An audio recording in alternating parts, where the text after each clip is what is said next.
Ladies and gentlemen, welcome to yet another session where today we have a special guest who will be taking us through personal finance. A good friend of mine, we met a few years back, we connected, and I'm happy to introduce you to one of my friends and also coach, Pauline Kariuki. Karibu sana, how are you doing? Very well, Daniel. Glad to be in this session, and I look forward to having a great interaction as we discuss a very important aspect of our personal and professional growth.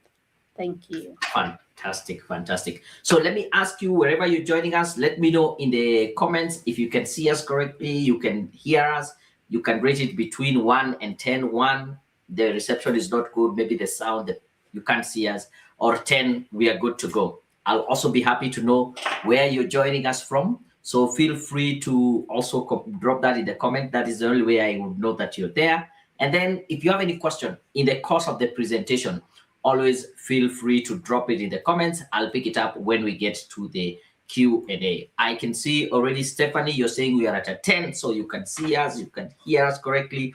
I'm happy to hear that. Stephanie, where are you joining us from? I'll be happy to know that. I can see also Marcy, you're saying we are at a 10. Awesome, awesome. Stephanie joining us in Nairobi. Someone else saying we are at a 10. Oh, good to go, good to go. So before we dive into this conversation of personal finance, maybe I would want to know from you, Pauline, how did you end up in this space talking about personal finance? All right. I think the journey has been interesting, and would I say that I got in this space by default? Yes and no. But it's because of having very many money challenges, Mm-hmm. making very many money mistakes, that I found myself in a space where I felt that I needed to work with this journey with other people just to share my experiences and also to be able to support others in growing themselves financially. Um, I also worked in an investment bank for many years, and Mm-hmm. my day-to-day job was interacting with people, with investors, with clients as they are making their investments, and I got a lot of interest out of that. And I saw, the experience was interesting. There was a lot of, a lot of learning from the investors themselves, and Mm-hmm. also learning from the industry and also the organization I was working for. So I love what I do. I love transforming people's lives, and I say transforming one person at a day to become financially literate. Thank you. Fantastic, fantastic. I think at this point, I will just now let you continue with the today's session, the presentation. I'll be picking up any questions. If you have any questions, feel free to drop them in the comments. I'll note them down and then we'll get back to you. Yeah. So let me pull you up there and then.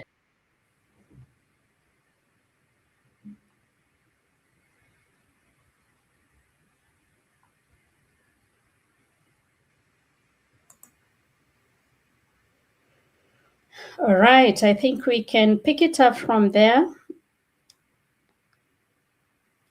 Daniel, are we good to go?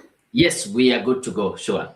All right. So, like we have introduced the topic of the day, so we'll be learning or, just having a conversation about money.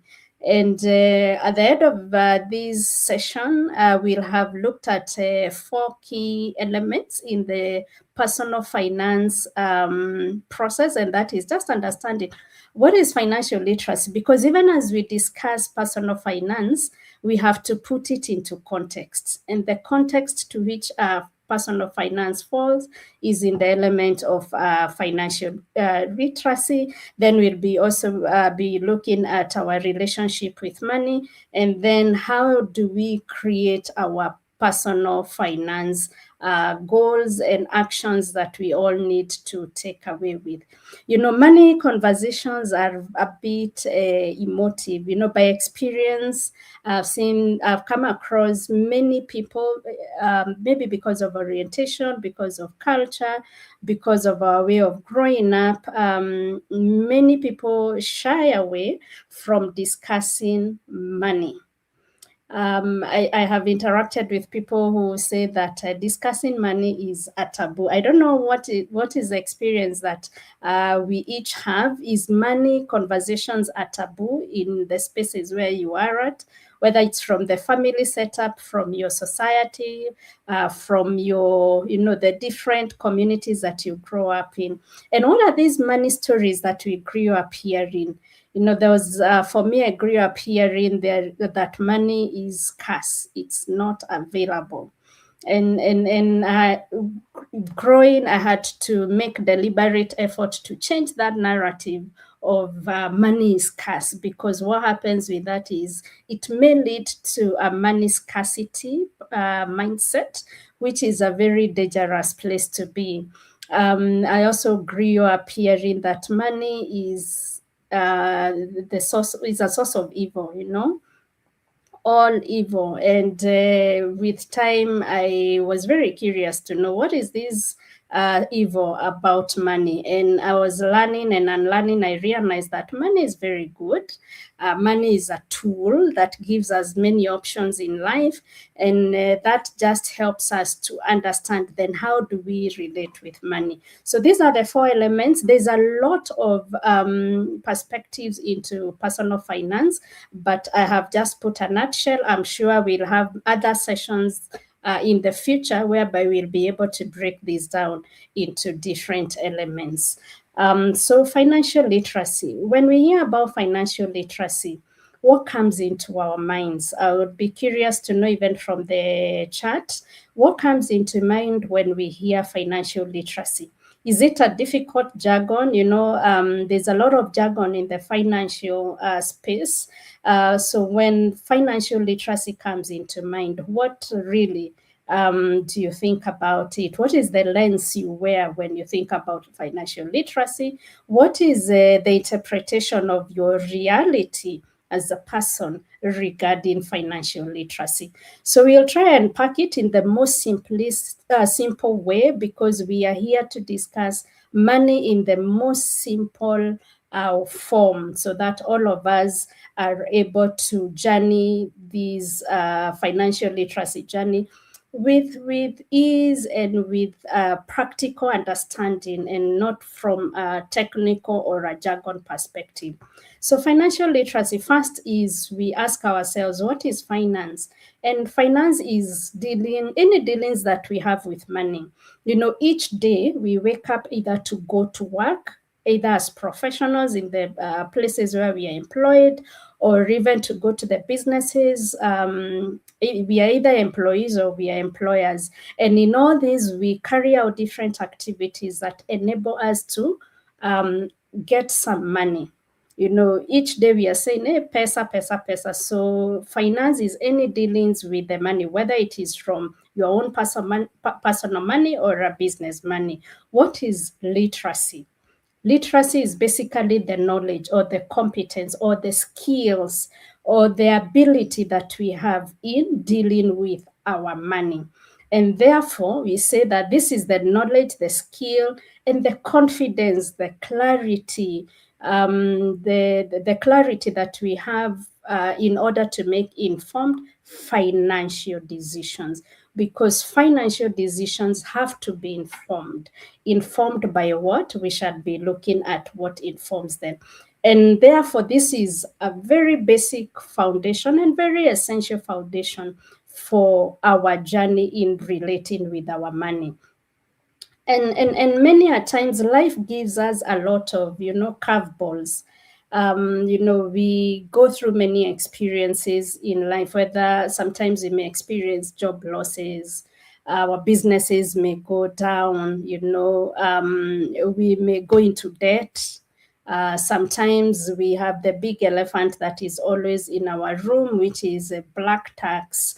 and that effectively affects how we relate with our money. If it affects how we do our personal financial journey. So the importance of having this foundation of understanding how to manage our money, how to manage the money that we are making, is for us to be able to develop what I call the financial resilience from our mental perspective, so that when life throws us those big ticket curveballs, like those that I have mentioned, then we are able to survive through, our heads remain above the waters and we do not sink down because of the financial challenges that we may experience, so that we are able to remain financially healthy. Financially healthy, because when we are not financially healthy, what happens? The ripple effect is in every other area of our life, whether it is our mental wellness, whether it is our physical wellness, because sometimes lack of money causes us to experience some physical illnesses. Whether it is our social wellness, whether it is our family wellness, whether it is our, vocational or professional wellness. When life throws us those curveballs, how then do we remain financially well? How do we remain financially healthy to be able to survive through the storms? Like we have said before, that financial literacy isn't just knowing a matter of knowing what you have and knowing your options. It's also knowing how do you plan for your different milestones. For example, as professionals, we are all at different levels in our career journey. So somebody who's just getting into employment, someone who is in mid-level, and somebody who is a seasoned career person. We have different experiences through these different milestones. For someone who is just getting into the career space, maybe it's just knowing how to start saving, and most of the times it's not even about saving, is how do we enjoy this money that we have started earning. Raha here and there we want to enjoy, and we say, it's been a long journey of going through the education system and it's time to reward myself. Somebody who is already in the mid-career, whether from a career perspective or also from a life perspective, you realize that responsibilities start coming in, heavier responsibilities. For those who are family oriented, you start getting families, and that has an impact on your finances. If it is in the seasoned or a senior career person, you're thinking about your retirement and your wealth retirement journey and your financial freedom journey. It's interesting to know that globally, and this is a study that was done back in 2021. I have tried to look for the recent statistics, but I've not found. Maybe if anyone has a recent statistic, can share with us. But statistically, it says that the financial literacy levels, especially in Africa, are very low. In Kenya, we are at about 38%, but I want to believe between 2021 and now, these must have changed, because I have seen a lot of efforts, both locally in East Africa and Africa, and also globally. A lot of people now are discussing financial literacy from all spaces and all generations, especially the younger people. I've seen are very intentional in discussing money. And it was interesting to see that Tanzania is at 40% and South Africa at 42%. So in Kenya, we still have some work to do. And that's why I said, what is your belief system about discussing money? Is money conversations a taboo? Is it something that you say, my money is my money and it's my business? Do you shy away from discussing these financial related conversations because of the different money mindsets that we carry with us? That needs to change. For everybody in this call, we need to change that. We need to be intentional in being deliberate in walking our own financial journey and being, more outspoken and more deliberate in taking up actions that will help us to grow financially and change these statistics. Basically, we say that there are different components in financial literacy. I said we'll put personal finance, planning, and financial health and wellness into a context, and the context is financial literacy. So this is where we look at our earnings, our spending, our saving, our investing, our protection, and there's another element which is the distribution. Distribution is where we are saying at the end of the day, when you leave this world, how do you want your wealth to be like? Do you want to leave generational wealth for your children? Do you want, some people want to leave their wealth to charity? Well, how do you want to distribute? If you maybe died like today, then what would happen to all the money that you've been able to save, the different investments that you have made? So there's the other element of wealth distribution. And why is it important for us to have these financial literacy conversations? We are saying that earning money is not the same as managing money and multiplying money. So in the school of thought, and where I think from where I'm coming from, the school that I went, we were taught a lot about tusome kwa bidii, we work hard, we get a job, and we start earning. But rarely were we taught, after the money comes into your account, what do you do with it? How do you manage that money? How do we multiply that money? How do we protect that money? How do we distribute it? So it was to work hard, go to school, get a job, get the money. And for most people, even the people that I work with in coaching, in financial coaching, I hear them telling me, I was just taught how to make money. It is the same story that I have even with myself. It was just about get a job and start making money. But I had to navigate through that journey of, after getting the money, what do I do with it? And I have found a lot of people, especially young professionals who are getting into the career space. You start making your 100,000, your 50,000, 70,000, whatever amount that is your starting salary, or in your business, the money that has started coming in. Then if you're not well aware and very well informed in order to make good financial discipline, challenges begin from that particular point. We find ourselves overspending. We do life without any budget, without budgeting. We do not even come up with financial plans. Sometimes we may lose ourselves in lifestyle spending. We get into debt, and all sorts of things. So why financial literacy? Because it is important for us. And again, because financial stress is not just about the lack of money, it's the lack of clarity and a lack of a system. So if we don't have that system that is guiding us, and what is a system? A system could be anything as simple as a budget. A budget is what helps us to tell our money where to go. So I'm curious to know if, with everyone in this call, do we all have a budget? And if we do, are we updating our budgets accordingly? Because things change, you may get a pay rise, you may lose your job, your expenses may go up. Are you constantly re-evaluating your budget?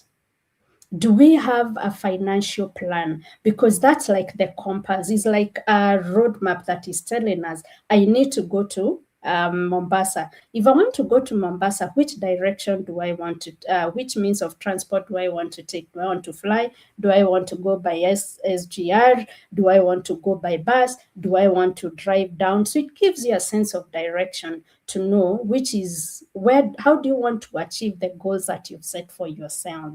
So it's not just lack, because we say it is not about the lack of money. It is about how we manage the money.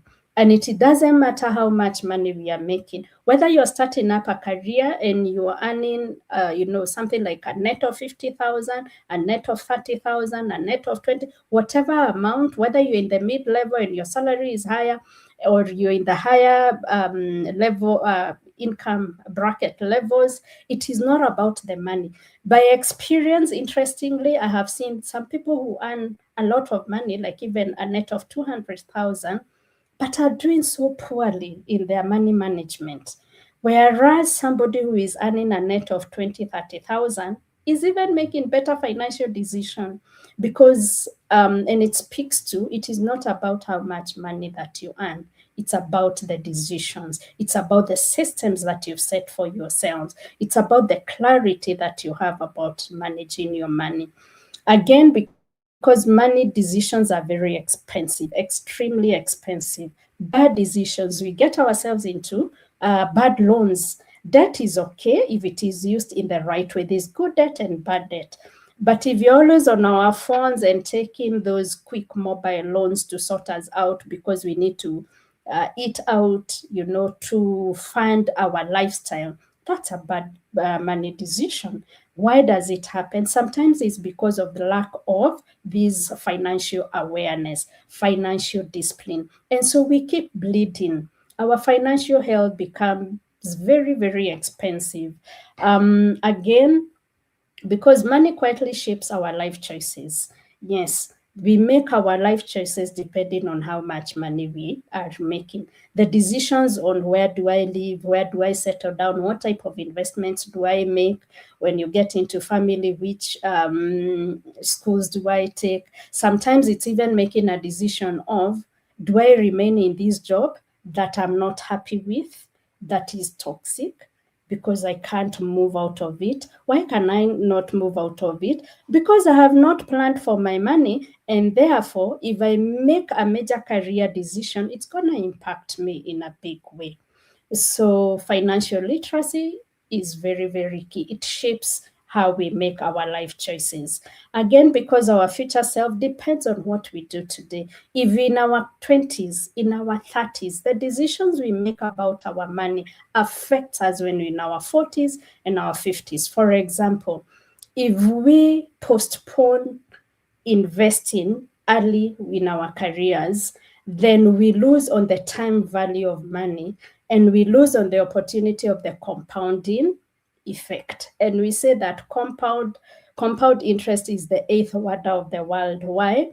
For example, if you start investing in a money market fund today when you're in your 20s, money market fund average rate is about 10%. And then you lock that for a period of, have in mind future. You say, okay, I want to retire at maybe 60. That is the retirement age at 60. And you start investing at 25 when you start working, or 22 when you open that business, or 20 when you're running that business. When you start investing as little as 100 shillings every day, or every day, that means cumulatively about 33,000 in a month at an interest of 10%. Do the maths and see how much will you have made when you are at 60. Vis-a-vis somebody who realizes, wait a minute, time has gone, and you start investing even in that money market fund when you're in your 35, you're 40, you're 45, and you're almost approaching that.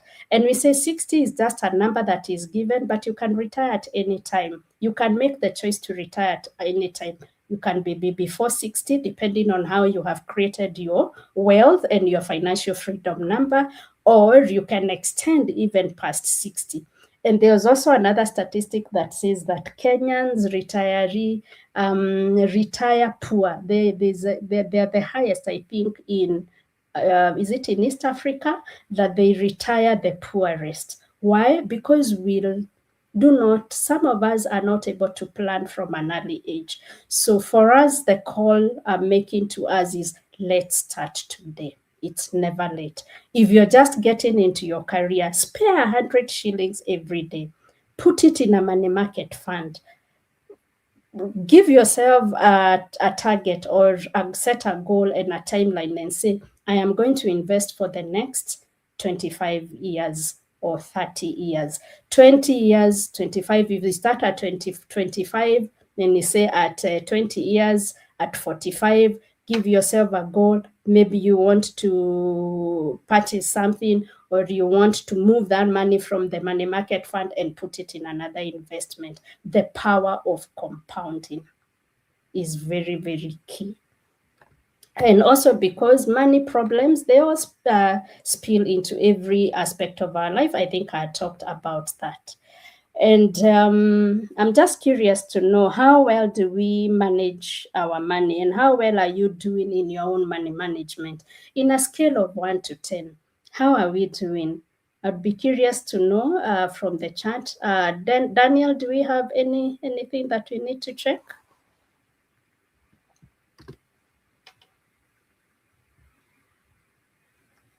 Daniel? Muted. Sorry, I think I was muted.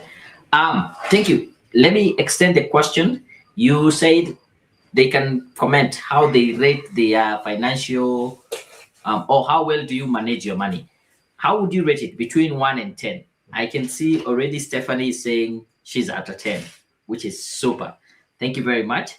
I have seen there's some question here, which maybe we can pick it up as people put in the comment how they rate them, how they manage their money. How do you track progress towards your financial goal? That is Chemu asking. As you maybe tackle that, I'll be happy to know how people manage their money. They have started to coming in. Tabitha Moya saying she's at an 8. Awesome. Linda is at a 7. You can see Cecily saying about 8.5. Doing well. Okay. Okay, keep them coming. Would you want to tackle this now, or we wait towards the end as we pick all the questions? We can pick all the questions together. Sawa sawa. So Yeah. keep on dropping in your comments. I can see Mercy saying she's at a 6. Isaiah Otieno saying he's at a 9. Who else? I would want to see if there's anyone following through on LinkedIn. You can comment. That is the only way I can know you're there. On Instagram, if you comment, I will check it out. I can see Domo Steven is there, Trison, Cecily, Winner. Keep them coming. Hey, Josephine needs help. I can see she's saying she's at a 2. Yeah, I think they will keep on coming. Now you have a feel of what the people have to say. You're right. I think we are doing very well. On average, I've had 8, 9, 6, 5. So I think we can average that to maybe around 6 thereabout, which is quite good, apart from one who has said 2. But as we continue, we will get to hear where most of the people are. This is what I was speaking into, just being able to align these. And since most of us are well aligned with this, I think the emphasis here would be just to always remember that personal finance is a life skill.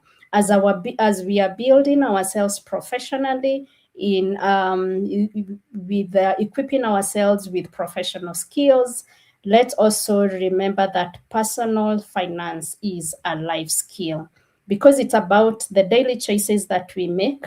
Just checking what are those small leaks that we may be having in our budgets. How can we tighten them?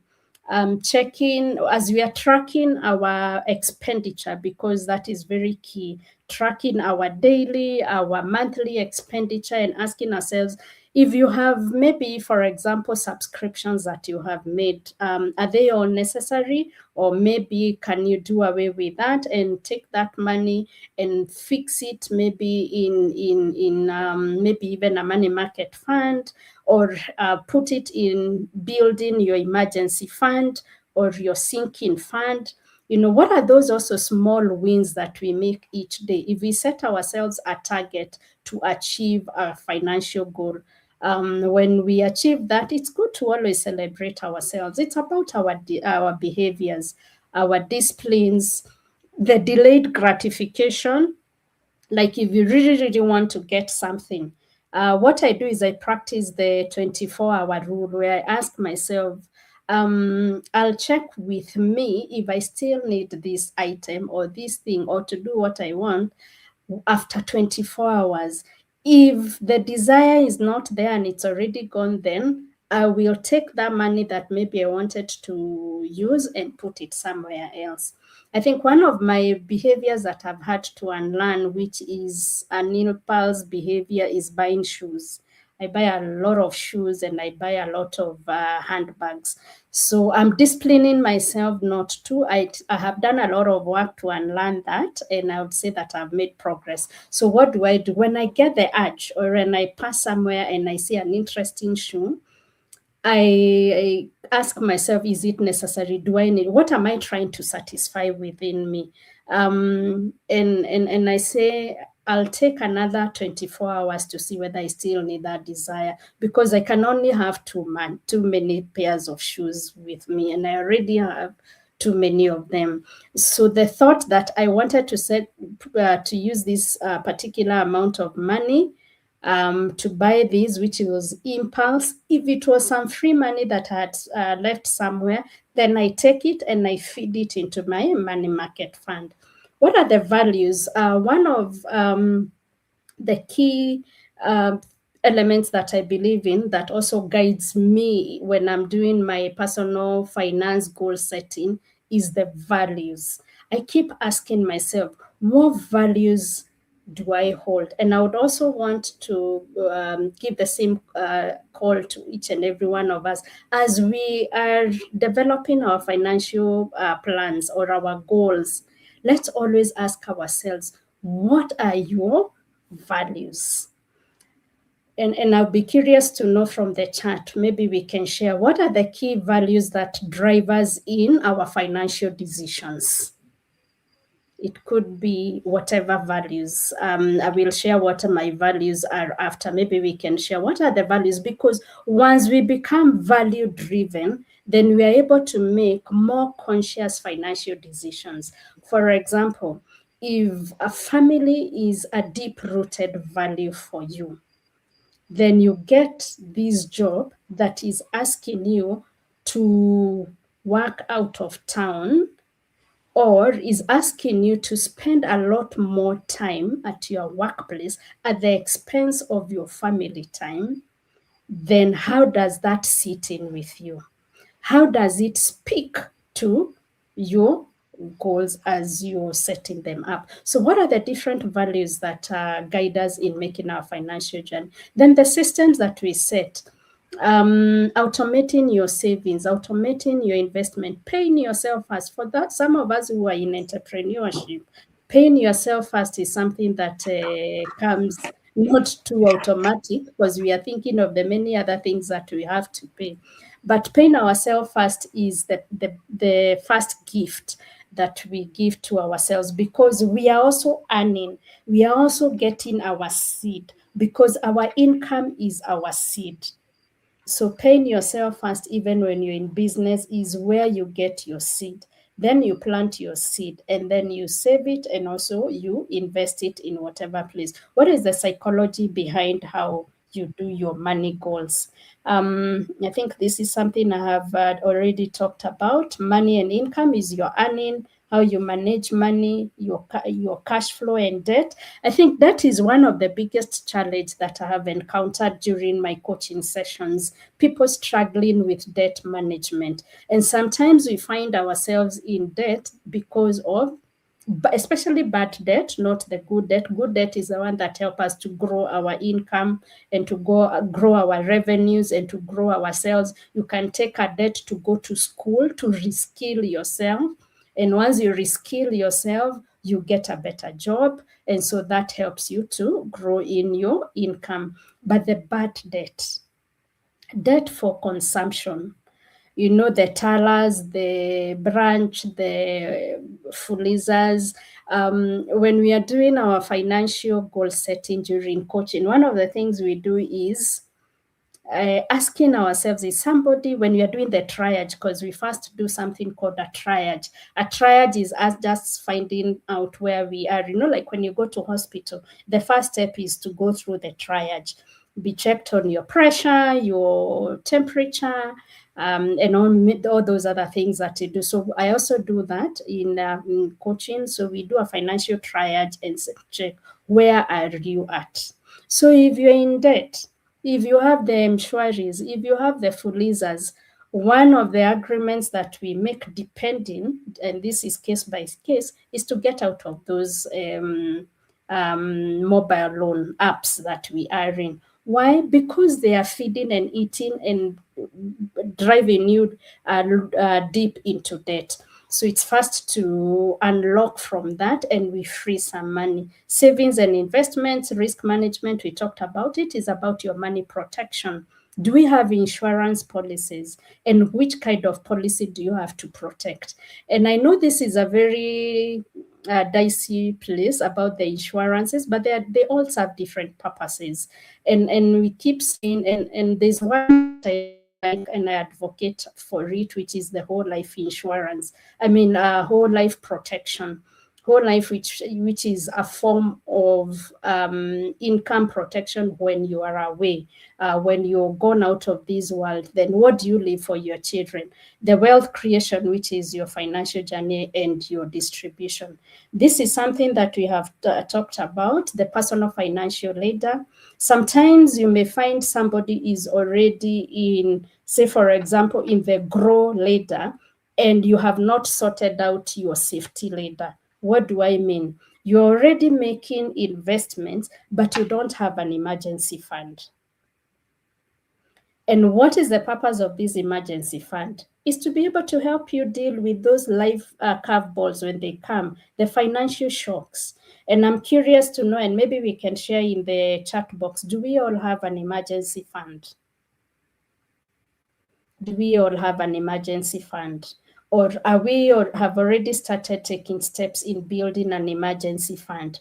The key goal of an emergency fund is to help us be safe. It's our safety nest when that shock comes in, when those unexpected things happen. The business can go down, you can lose a job, you can get ill, you can get sick. And we have seen nowadays there are a lot of things happening health-wise. A lot of people are getting, those chronic illnesses. And if that happens and you're not able to be active in generating your income, what happens?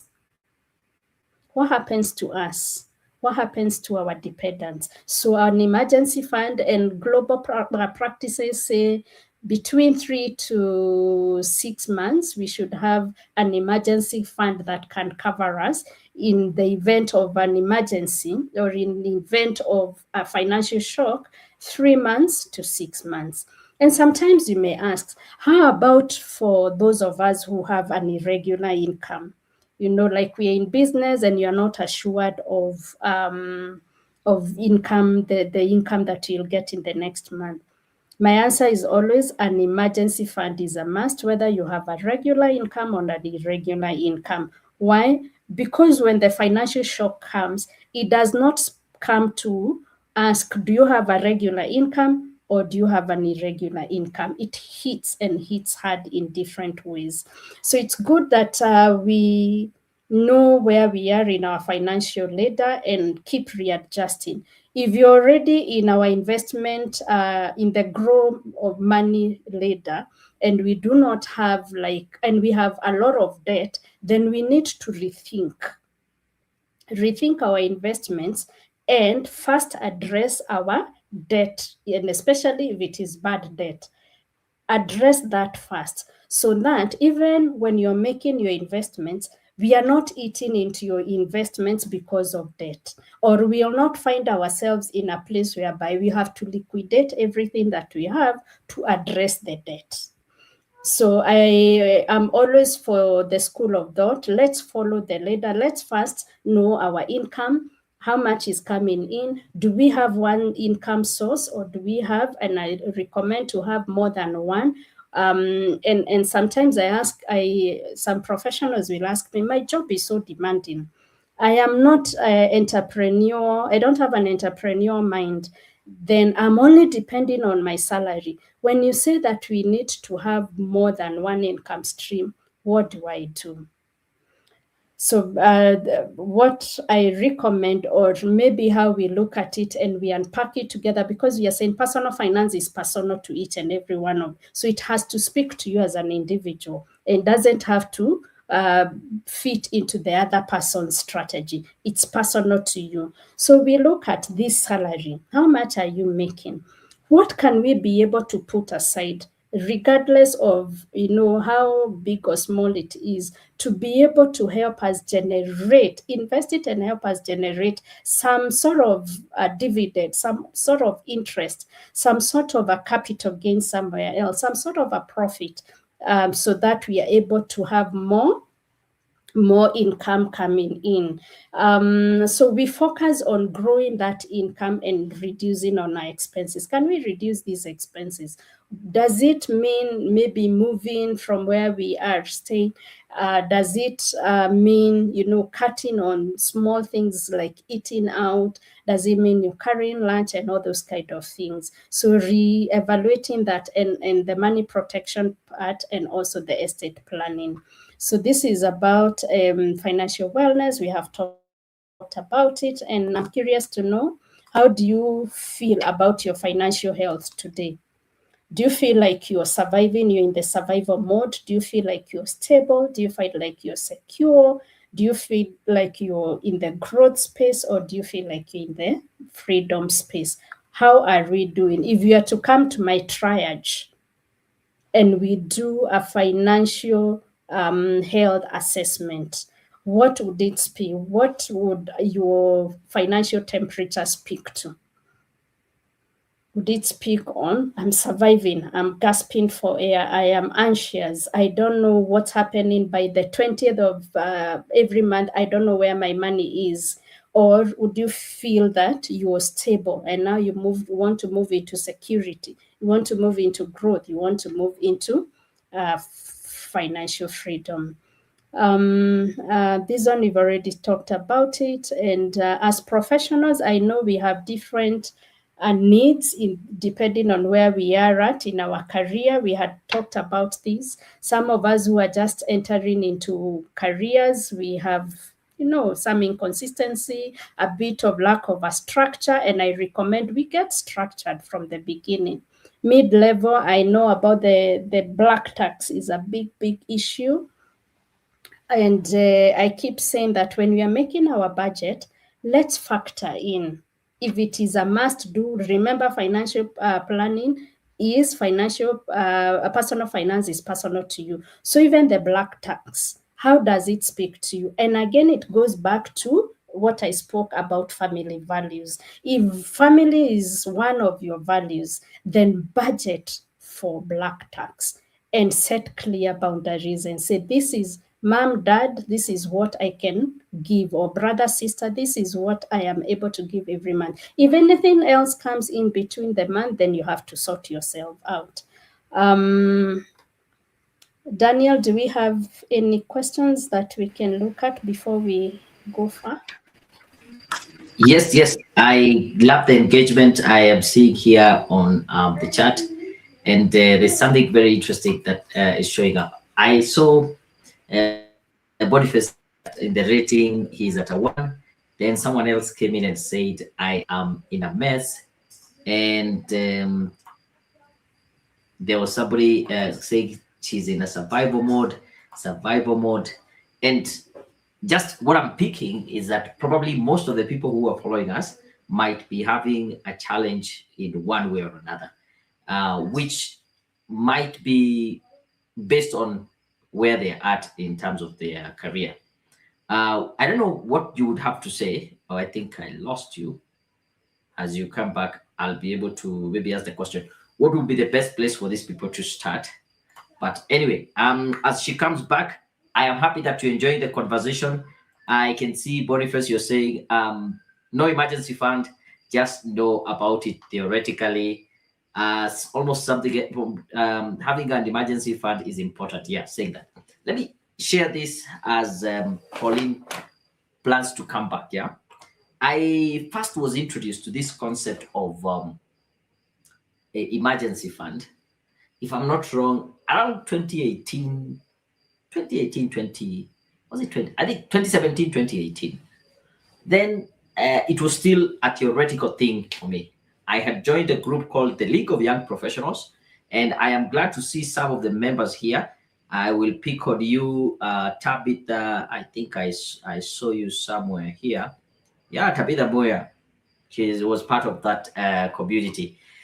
And I think there's a session we had about personal finance. Somebody talked about the emergency fund.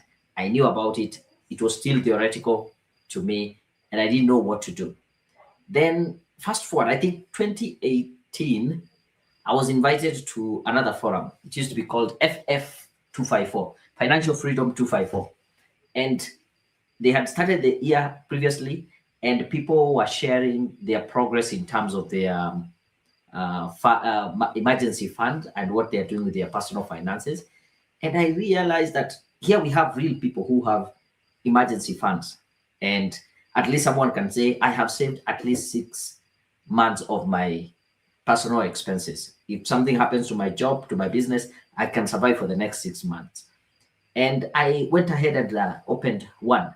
I had some money that I had put on just a bank account, a saving account, and I pushed everything to the emergency fund. And I can tell you that was the best decision ever. I think that was 2018 or 2019, 2018. I'm not so sure about the year. And I've been saving money there. It is a money market fund. It has been growing. It has been having the compound interest. I think she talked about that being like the third wonder, the compounding effect, especially when you have money and it is earning interest almost every day. It is working for you, which is way better than putting it in a money market, in a savings account. So for Dominic, I hope with that gives you just some inspiration to take action. It's good to know it theoretically, but it doesn't help you. Yeah. You know, the way they say knowledge is power. I think that statement is half true. Applied knowledge is where the power comes in. You have the knowledge, now applied. Is that okay? I will wait for Pauline. She can come and talk to us about if someone is entangled in bad debt. Yeah. How do you start? How do you get off it? Yeah. I think I'll leave that. I can see someone else is emergency mode, emergency mode. Yes, okay, I think I've seen that. Kindly share the recording after. Yes, the recording will be shared. Hopefully you are in our Ascent community. I will post the link there, the link that I have been sharing for you to join the live session, because it is recorded on YouTube. You can always go back and rewatch it. Is that okay? Good stuff. I don't know what has happened. Maybe technology, maybe internet, maybe something has happened on her side, but we will keep waiting. If you have any question, please drop them in the chat. I'll be happy to pick them up and take you through the session. I can see Sarah, you just joined since I am late. Don't worry, the recording will be there. And I think what she has shared so far is quite powerful. Can I know in the chat, as we wait for our guest speaker, what would you say is one of the key takeaways so far? What is that one light bulb moment you have had as Pauline is taking us through this idea of personal finance? There are several things that I picked myself. I can read for you, but I'll be happy if you can drop yours in the comment. Number one, it is not how much you earn. It is all about the decision you make. It's about the mindset you have. You will find someone who is earning very little and still is able to save, is able to even have an emergency fund, unlike someone who is earning a lot. When I was starting off my career, I was earning about 13,000. And one of my goal I had put aside, I said, I want to at least have saved 100,000 in my bank account. Of course, the maths did not add up.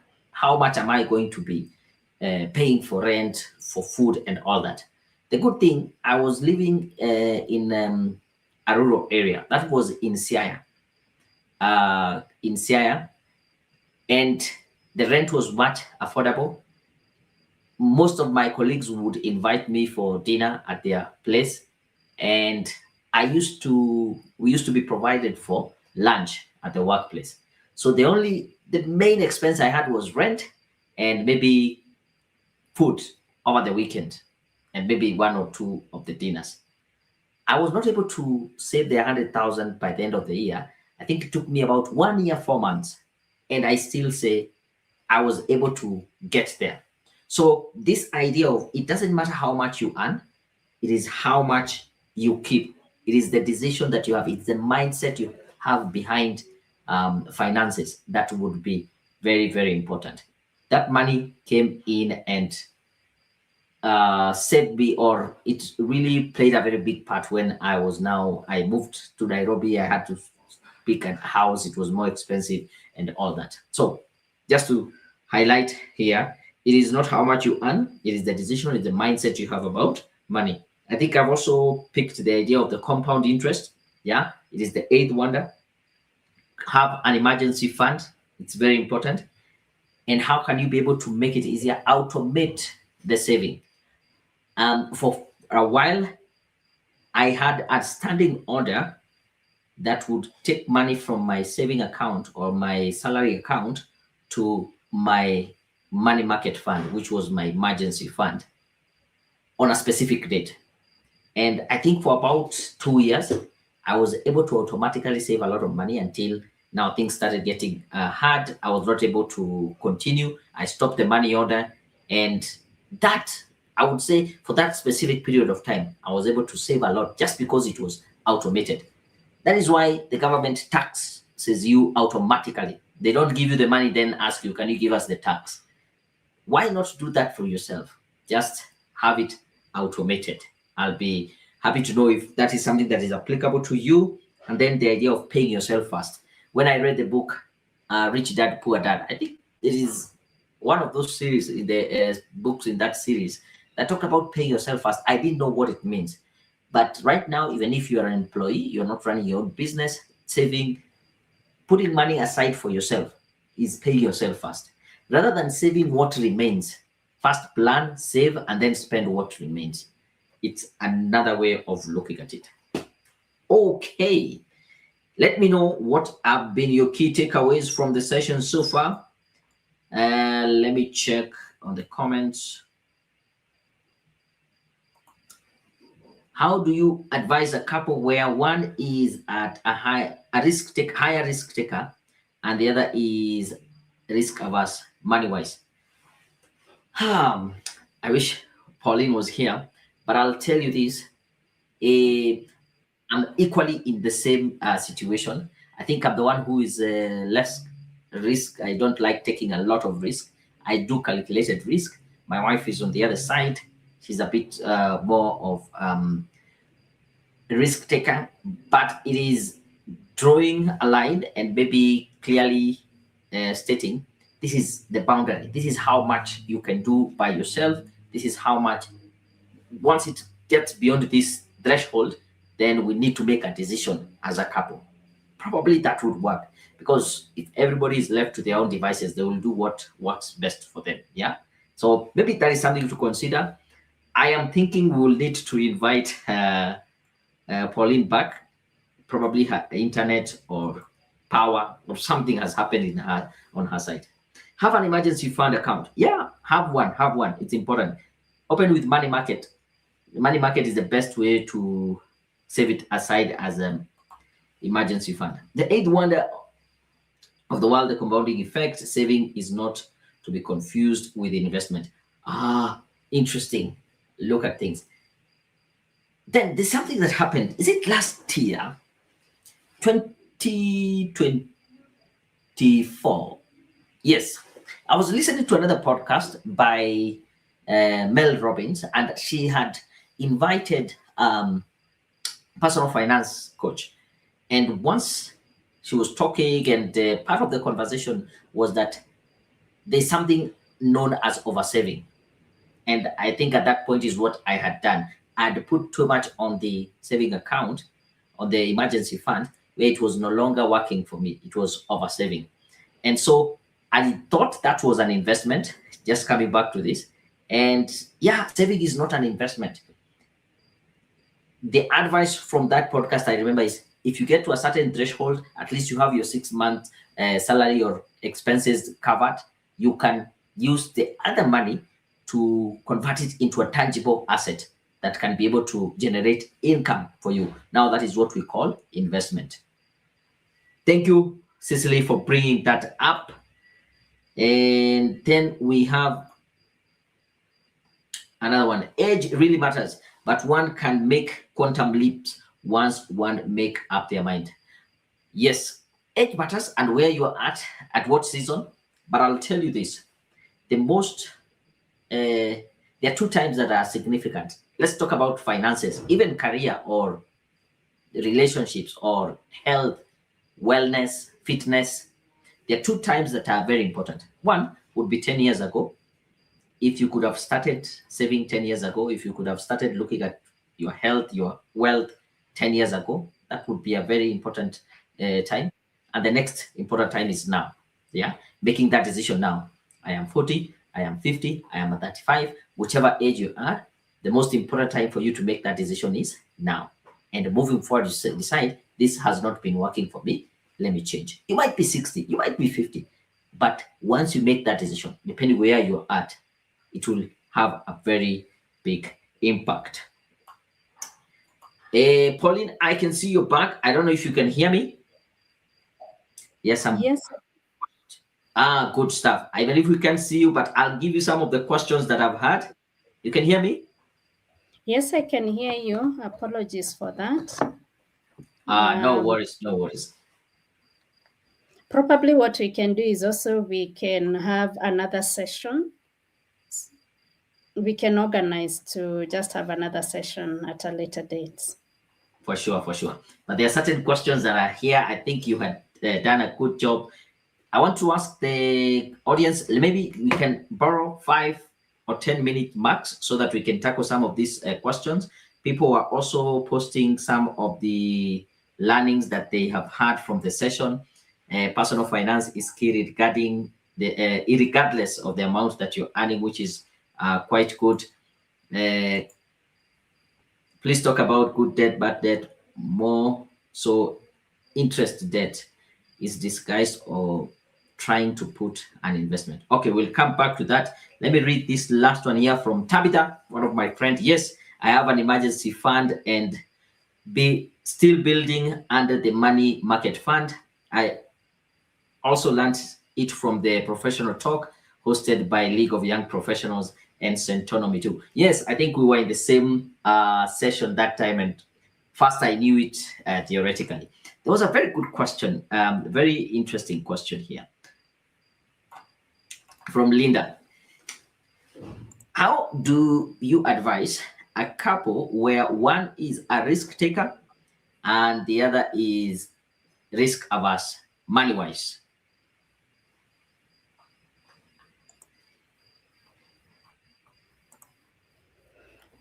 All right. Can you hear me, Daniel? Yeah, I can hear you. It doesn't matter if we can see if the camera is not working, but just answer. I can hear you.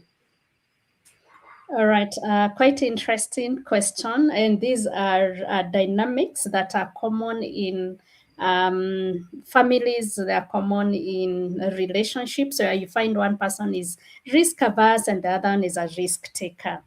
So this is how we look at it when such comes to my into my space in coaching. Is that first is you normalize that it is okay for you to have the personality that you have. Begin from that fundamentally, it is okay. And what does that help us with? It helps us to address the element of you reduce maybe like blame, because when the person who is a risk taker wants to make a certain decision and you who is not a risk taker, maybe out of fear for whatever reason that is making you not to be a risk taker, you're not enemies, you're just different in your financial personalities. And therefore, normalizing that is very, very important. Number two is setting out your financial, what I call, we can create financial boundaries into it. Why? So you create different buckets in the specific, maybe it's a financial goal that you're discussing about, and one says, oh, me, I don't want to buy land in place XYZ. Why can't we put this money in a special fund? Or the other person says, no, me, I want to take a risk and buy that one because from the research I've seen and the place is growing up, it's coming up, so I want to buy that one. So it's depending on the specific situation I that guess you're we lost you. discussing.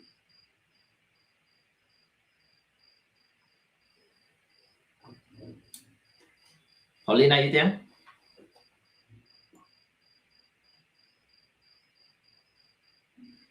Yeah, sometimes the technology can mess us up. Yeah, and I like this comment from Cecily.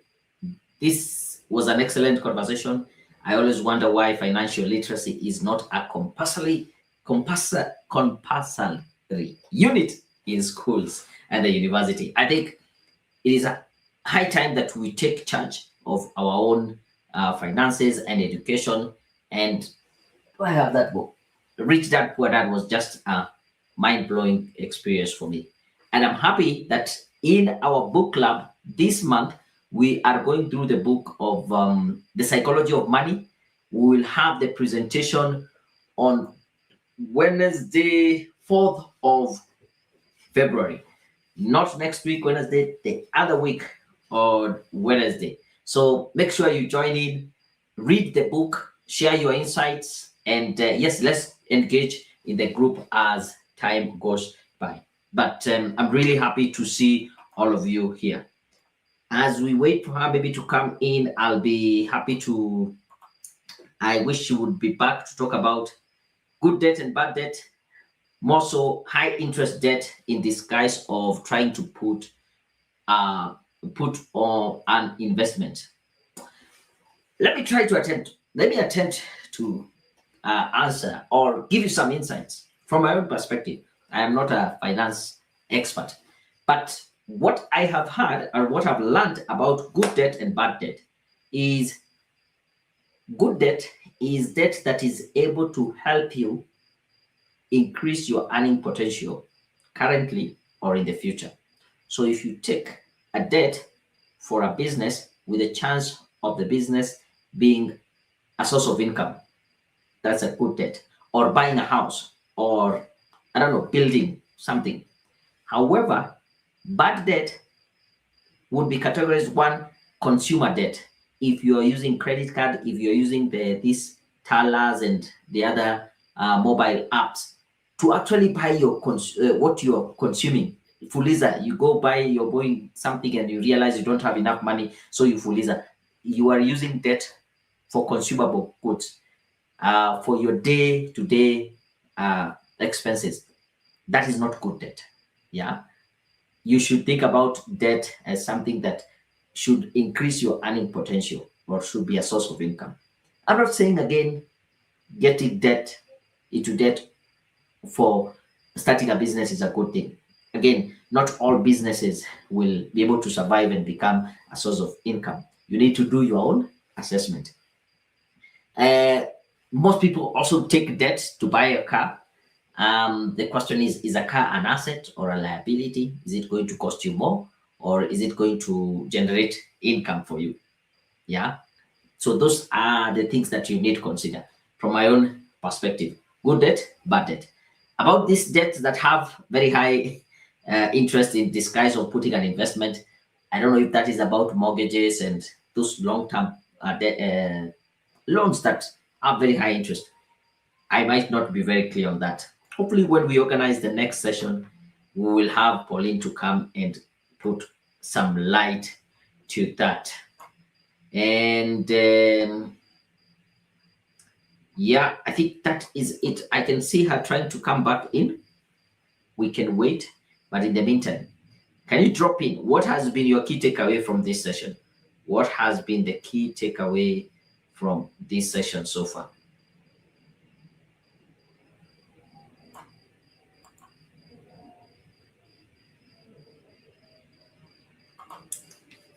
How do you track progress towards your financial goal? One of the tools that I have used I currently don't use, but I used it at some point, depending with my finances and where I was at, is having a budget. Yeah, whereby I know this is how much I'm earning, this is how much I am spending, and actually knowing this is my financial goal. This is what I want to achieve. I want to have this amount in terms of saving. I want to be able to clear this debt. I want to be able to buy a certain thing. So you might have different tools, but for you to be able to track progress, identify where you want to go, and what are the small steps that you can do consistently over time. I think we read the book, The Compounding Effect. That was last year, was it November? And the lessons were amazing, amazing. So, ladies and gentlemen, allow me to pause there and we can close it and call it a day. Due to some technical difficulties, we will be able to plan and have Pauline come back. So, in the group, let me know if you would want Pauline to come back and finish up on this conversation. I think it is a very important conversation. And post the questions in the, by the way, in the Career Ascent Career Club. Post your questions there. I think I'll host her inside and she can be able to take up your questions in the group. Is that okay? I think that will be much better off as we plan for the next session. Pauline, have you managed to come back in? Can you hear me? Yes, Daniel, I can hear you. Awesome. Yes, I'm having challenges with the power. Oh yeah. Sorry about that. But I totally understand. I think what we will do, as you say, we can plan for another session. I will also, I think you're already in the Ascent community. If you can join Ascent Career Club, then people can post their questions there, and then we can continue having this conversation. Yeah. Absolutely. Somebody's asking, how do I get into those group? Oh yes, she should come back ASAP, or somebody's saying that you should come back. I'm going to give you a number. You can join the WhatsApp community. But I think there's something here. I wasn't so sure how to. I think I just gave my insight. This one question. Please talk about good debt and bad debt. More so high interest debt in disguise of trying to put an investment.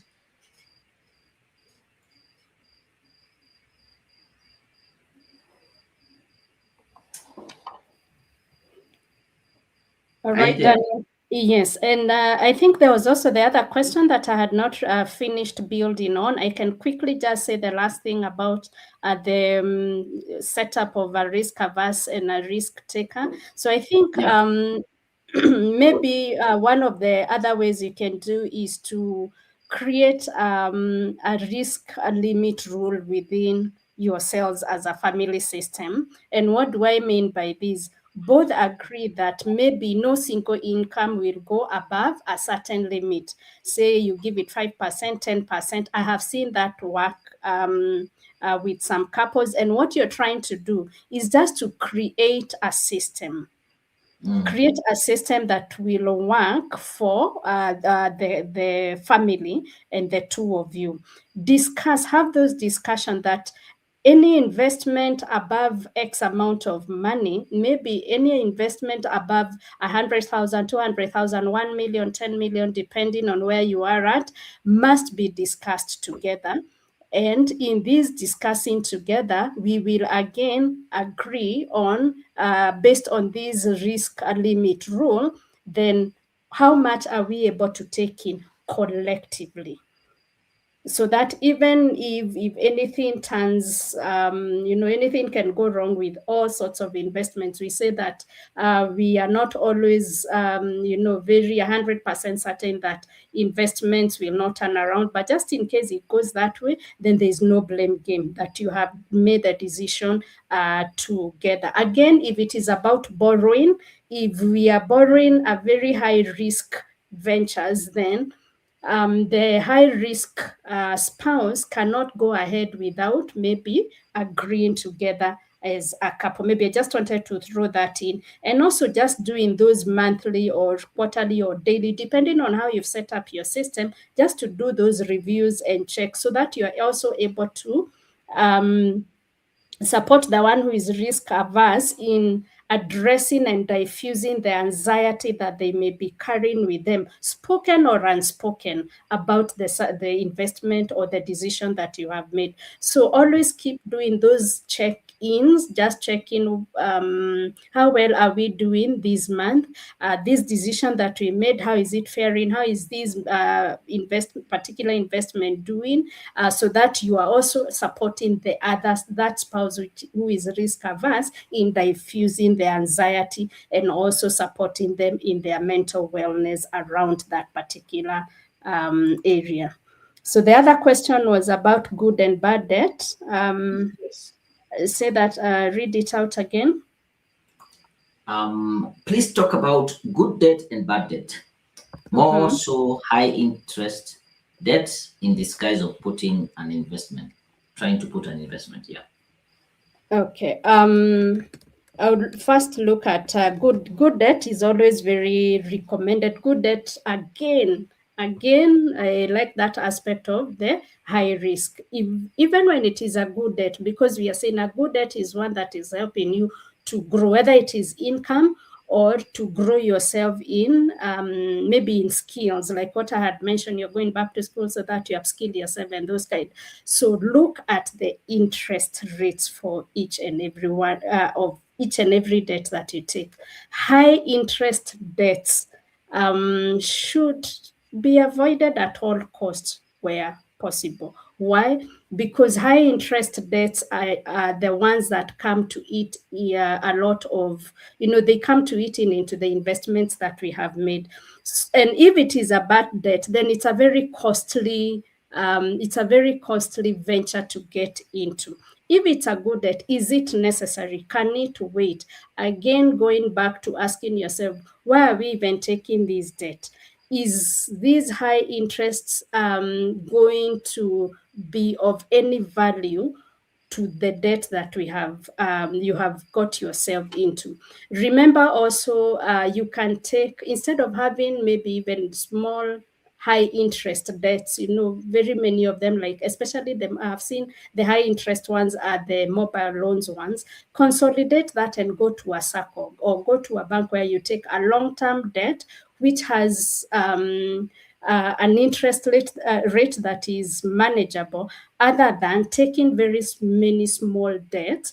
It may be good, maybe you wanted to restock if you're in business, but it is a very high interest debt. It will eat up into even your revenues, it will eat up into your profits. Then again, I'm not of the school of thought of taking debt to make an investment, unless the system that you are using, your financial system, is able to sustain that. So taking a loan to go buy, for example, KPC IPO would not be something I would recommend.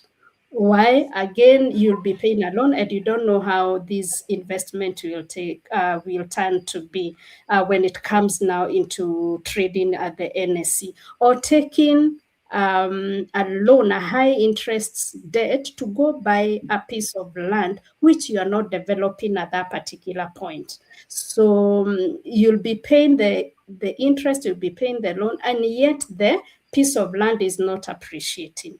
Or taking a loan, maybe to a high interest debt loan, to get into any other sort of investment that it is not giving a return, it is not returning at the same rate you are repaying the debt. So I would not recommend for that. So being mindful of the type of debts that we are getting into and how the interest around them looks like. Thank you. Thank you. Before we close, I think there was a very nice comment, and I would want your take on this. Um, was it this one? Financial freedom is intentional, not accidental. It starts by taking action now, not tomorrow. Thank you, Cecile. There's something she had mentioned about saving and investment. Yeah, eighth one of the world compounding effect. Saving is not to be confused with investment. Especially that last part. I don't know, what is your take and how would we differentiate that saving is not to be confused by with investment? You're muted.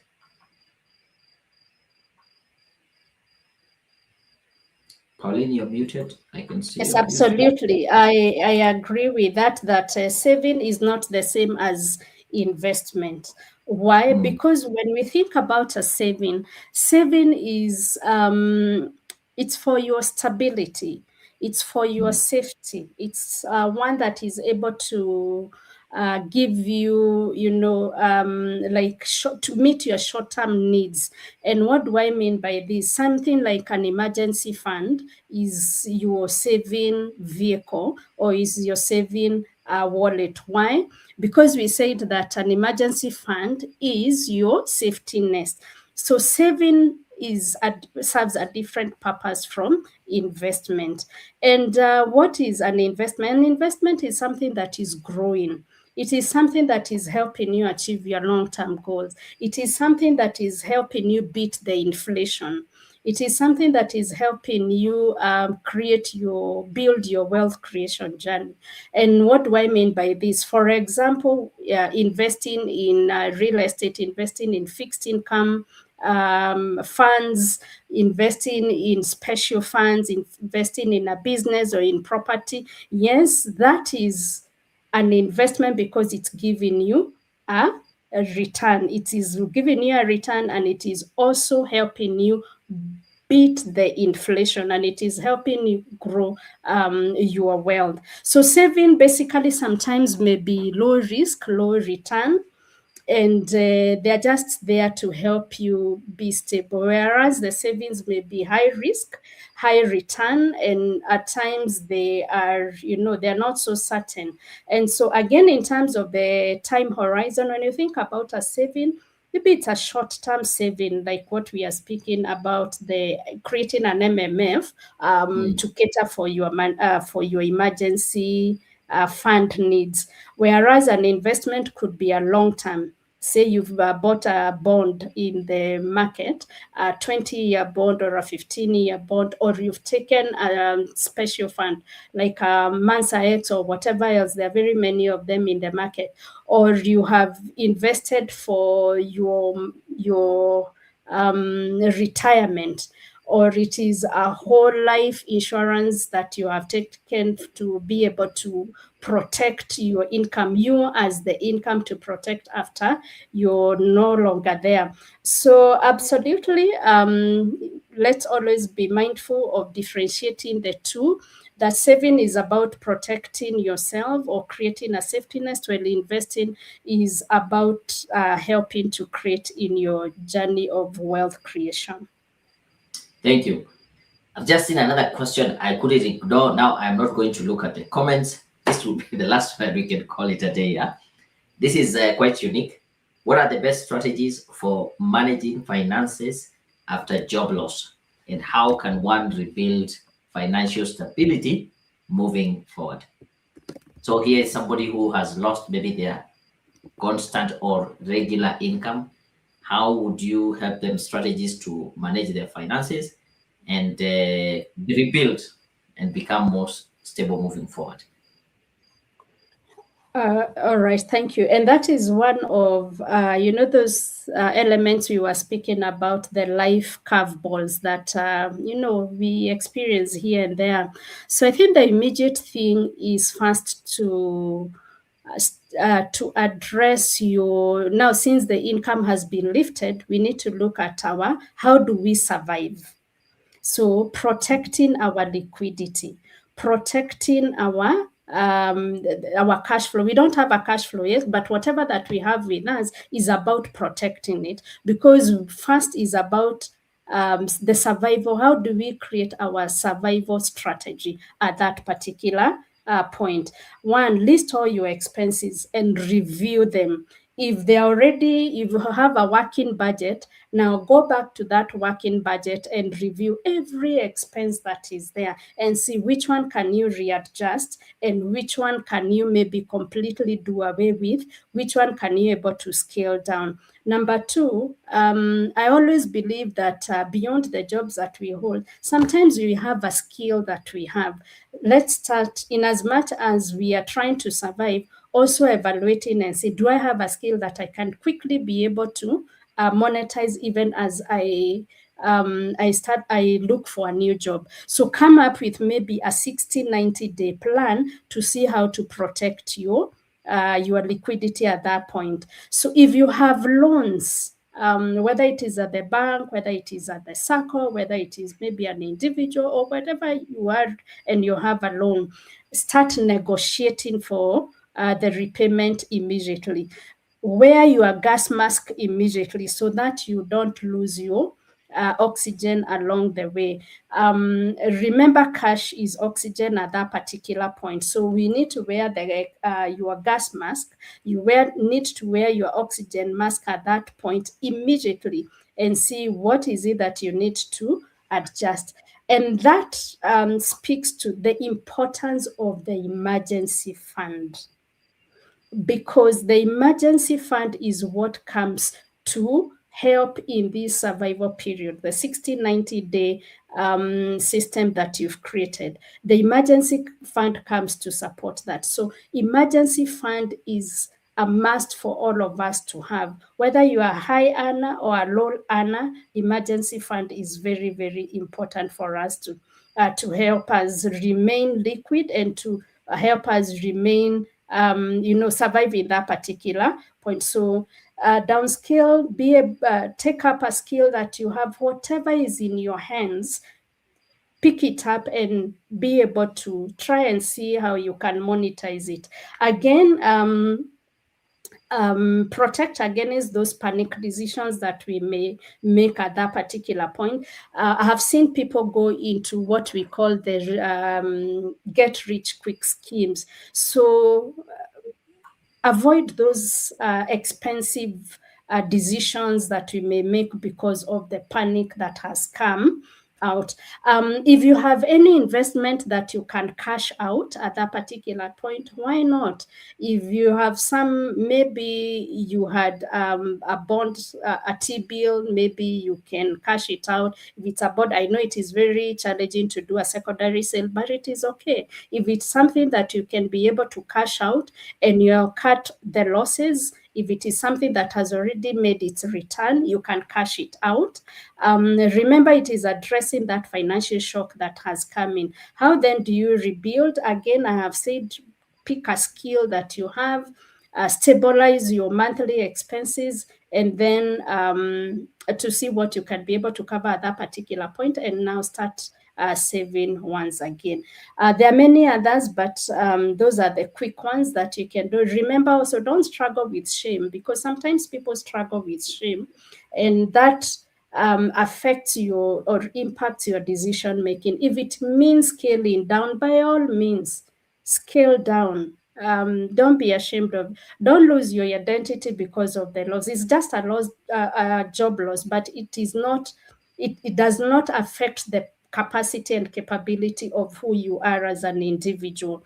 Do not fear about the future, because it's from the fear that we make some quick, very expensive decisions that come in. So cash first strategy is your cash strategy of readjusting and going into your emergency fund. Thank you. Thank you very much. I really appreciate. Dominic Haron, I've seen your question. We might not be able to address it now. Join us on the WhatsApp community. I've seen somebody asking, how do I join the WhatsApp community? We have a community called the Ascent Career Club. And on this community, we are able to help you and support you with one-on-one coaching session when it comes to your career. We have group coaching sessions. We have presentations like this. We have over 20 courses across in leadership, management, and soft skills. We provide continuous job application support, exclusive membership community. This is what we're talking about, and access to the coaching material and support as you do your job application. If you're interested, drop me a message on WhatsApp. This is my number, +254 32 20 97 95. WhatsApp me, call me during the day. WhatsApp me, it's okay, but don't call me at night. This is my personal number. We can get to chat and let you get into the career club, and we support you through your career journey. And this year, we are going to have different experts from different areas. Most definitely, we'll have Pauline back at some point. And thank you very much, Pauline, for joining us. And thank you, each one of you, for hanging in there long enough, even past our time. We were supposed to stop at 8:30 due to some technical challenges. Here we are. Otherwise, really appreciate. Let's keep talking. Contact me. And until next time, boom, I'm out. Thank you very much. I appreciate.